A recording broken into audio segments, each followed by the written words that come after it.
I started to worry, wondering if a thief was in our house. I frowned at the sight of men's and women's shoes by the entrance. Our house should be empty since neither my husband nor I were supposed to be home. Yet I could sense someone was there, both at the entrance and in the bathroom. The loud, crude voice coming from the bathroom made it clear that someone was enjoying themselves. It's not unusual for husbands to invite their mistresses over when their wives are away, but that couldn't be the case here. This voice couldn't have been my husband's. He was standing right next to me, staring at the bathroom with a pale face. My name is Jessica, and I've been married to Adam for 3 years. We both work, so we don't have any children yet. However, I believe we have a peaceful and loving life, spending our days off going out or traveling. Thankfully, neither our parents nor in-laws pressure us about having children. In fact, they live nearby, which allows us to maintain a good relationship and gather for family dinners. The slightly old but beautiful house we rent was recommended to us by our in-laws. We usually host dinner parties once a month, and when we do, my mom and I prepare the meal, enjoying the evening with Dad's favorite wine and the food brought by our in-laws. On that day, Mom had come over in the morning to help prepare for the dinner party, but she seemed unusually quiet and a bit down.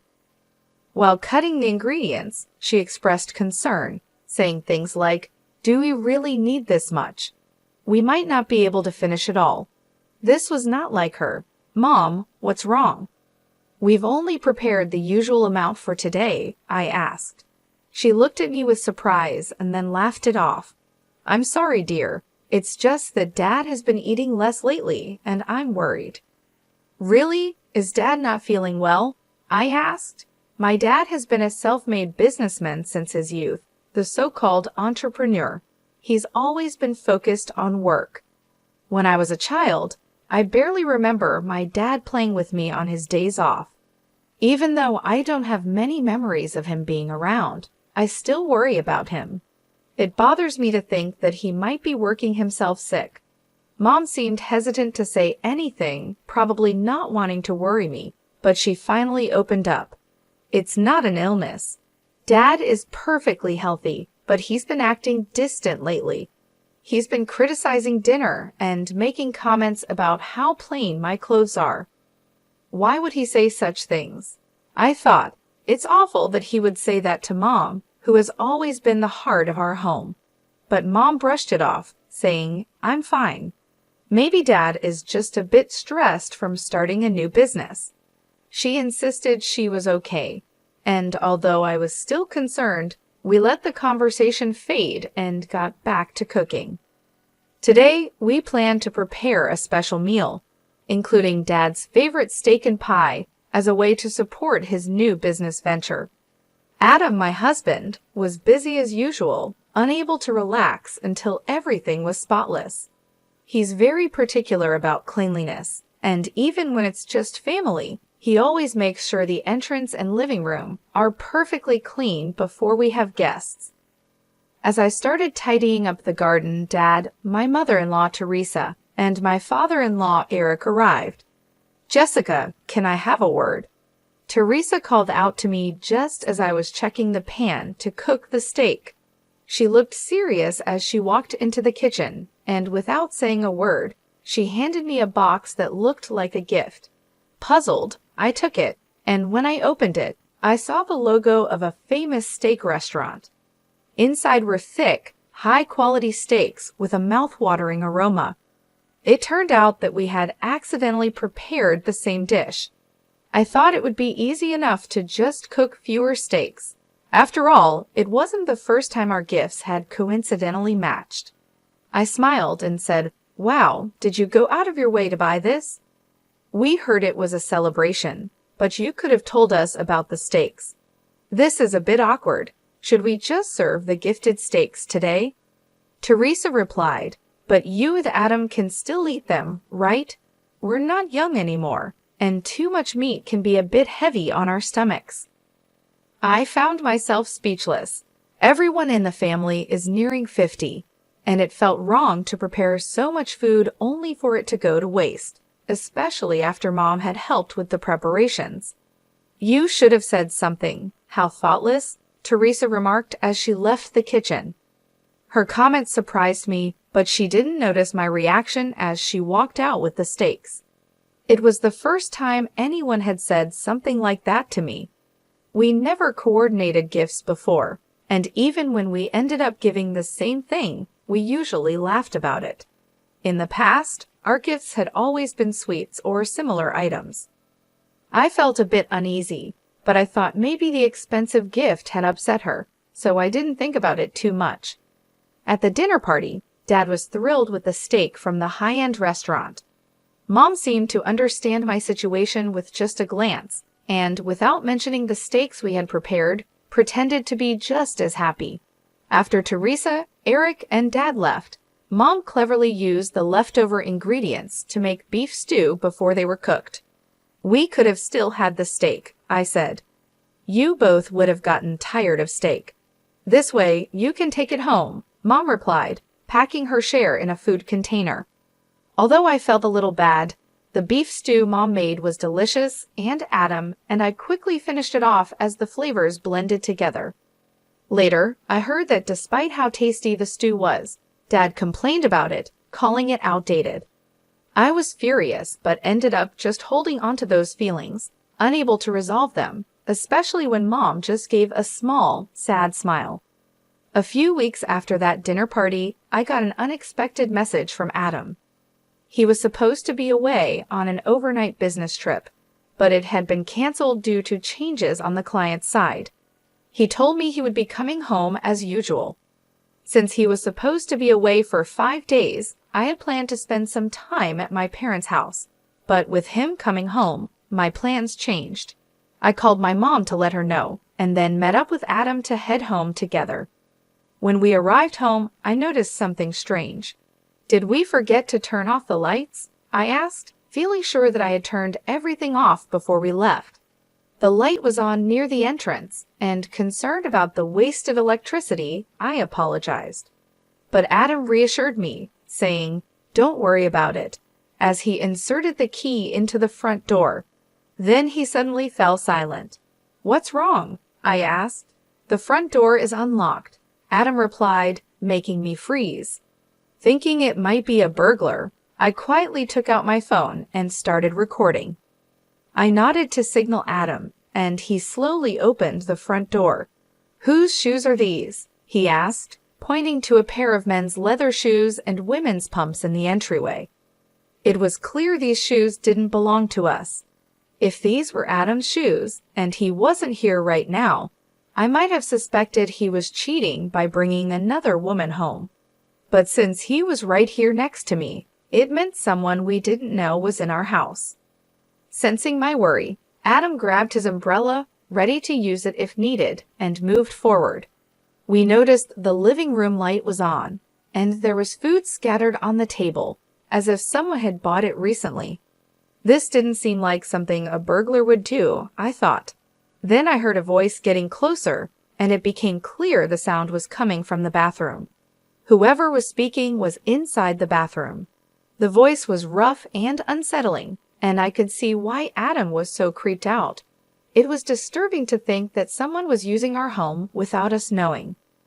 Curious and worried about who could be doing this, I slowly opened the bathroom door and immediately saw some clothes thrown around.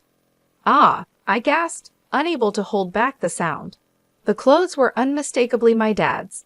His large jacket, neatly hung on a hanger, was the one he had worn at the dinner party just the other day.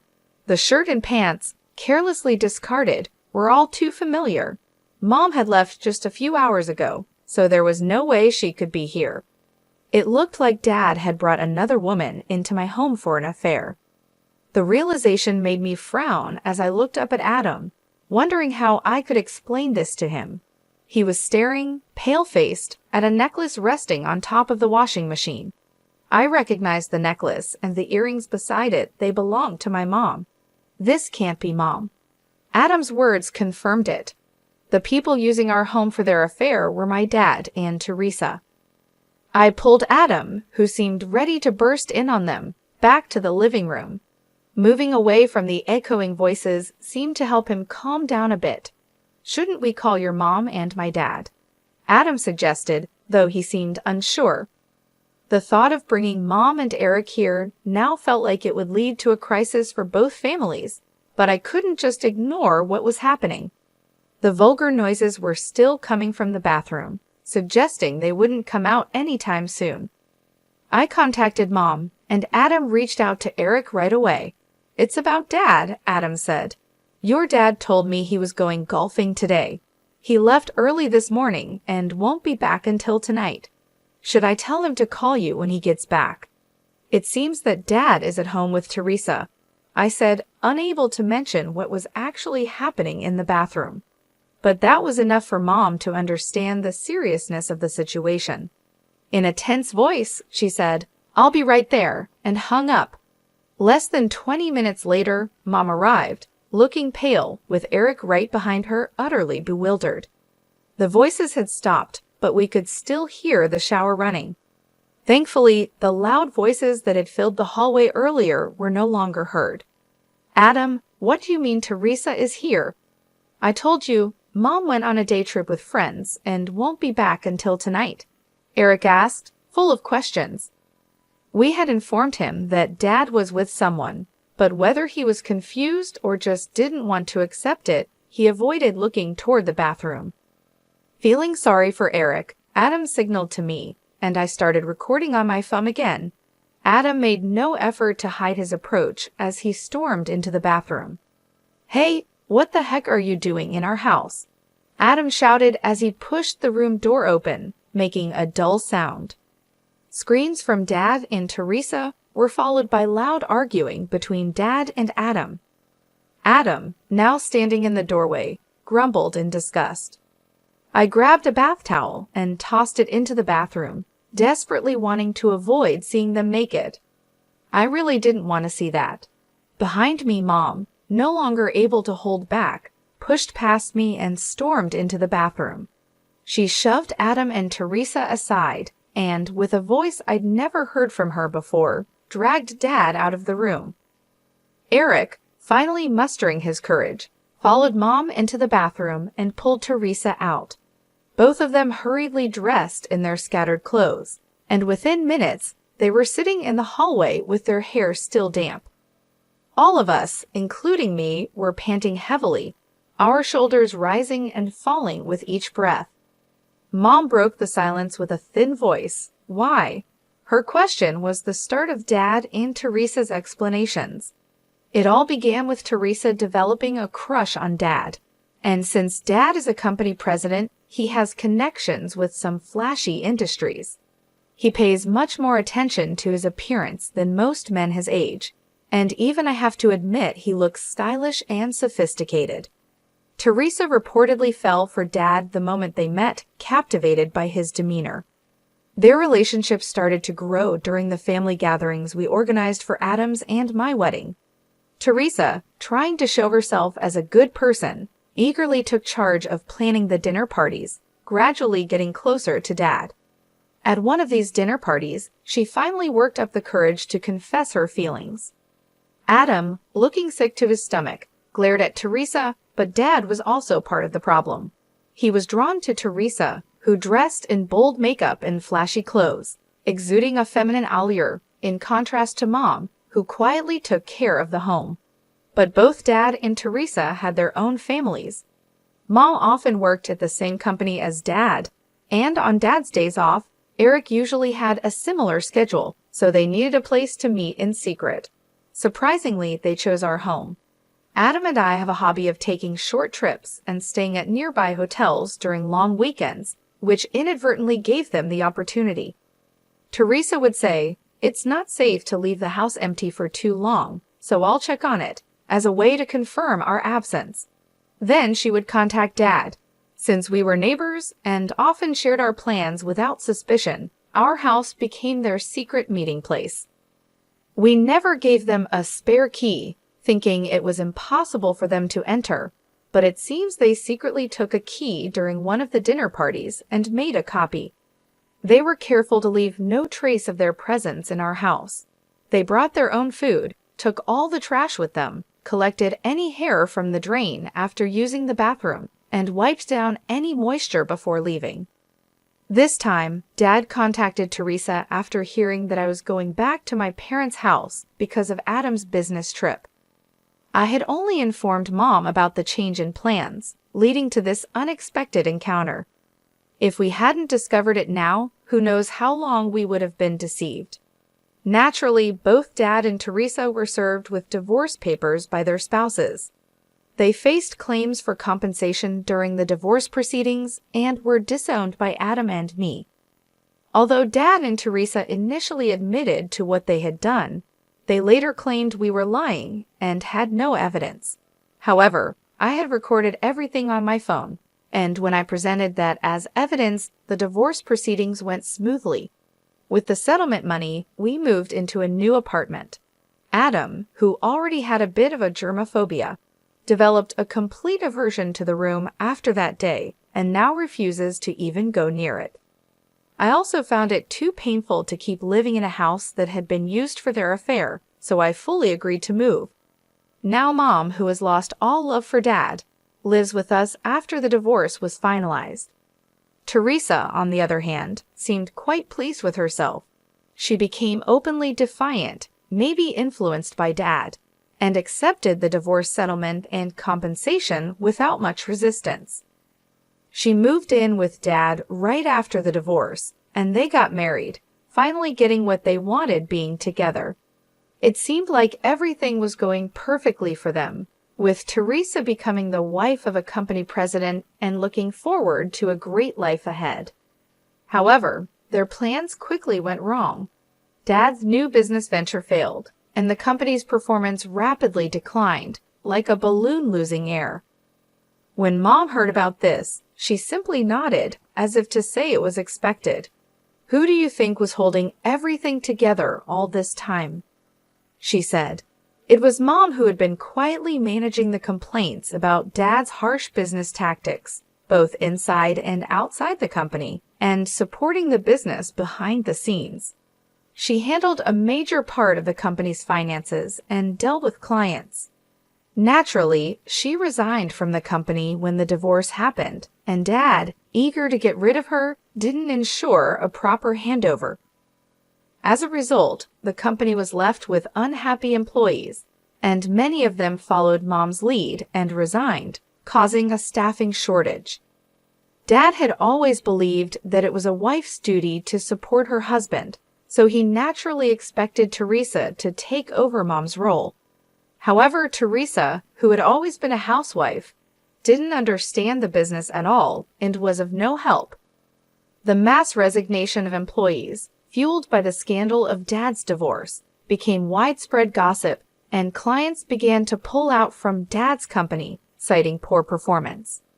Dad's company couldn't last even half a year and soon went bankrupt.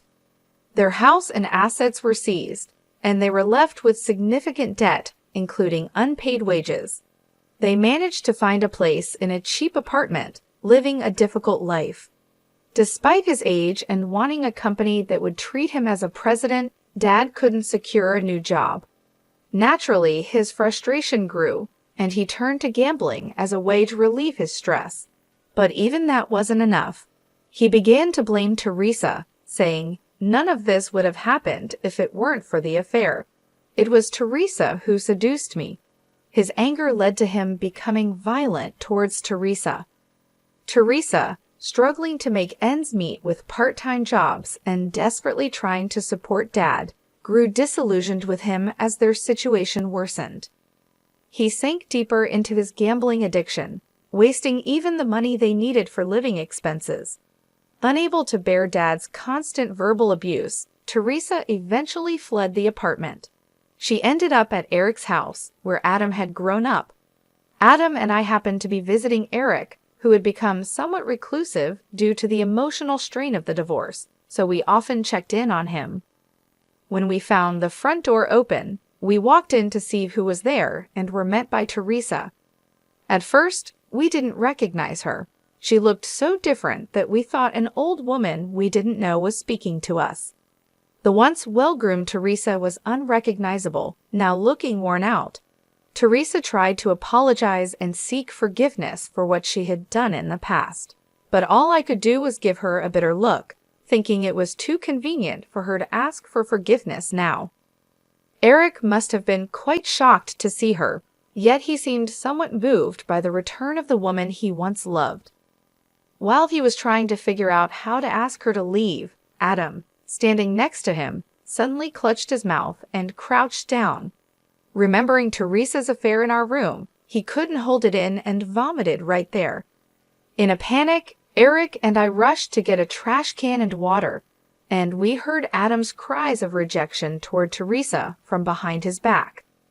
Feeling sorry for Adam and unsure how to handle the situation, it was Eric who took action. He looked Teresa straight in the eyes and firmly told her there was no chance of reconciliation. "Leave," he said, sending Teresa away with strong words. Teresa seemed deeply affected by her own son's rejection, especially seeing how sick it made him. Without saying another word, she stumbled out the front door and left. Since that incident, Teresa has kept her distance from Eric, and there has been no contact from either Dad or Teresa. It seems our ties with them have been completely severed. Adam was under the weather for a few days, but he has since recovered, and together, we are focused on building a warm and loving home. Mom has shown incredible strength. She quickly found work, made new friends, and is moving on from Dad to enjoy her life. She's planning to rent an apartment for herself once she has saved enough, and I hope she chooses one close to our home. As for Eric, he seems to have brightened up a bit after adopting a stray cat that wandered into his yard. Taking in that one cat has led to more cats gathering at his place, and now it's known in the neighborhood as a popular hangout for cats. The ordeal caused by Dad and Teresa involved the whole family in a tough situation, but those of us who remain have strengthened our bonds and are doing our best to move forward.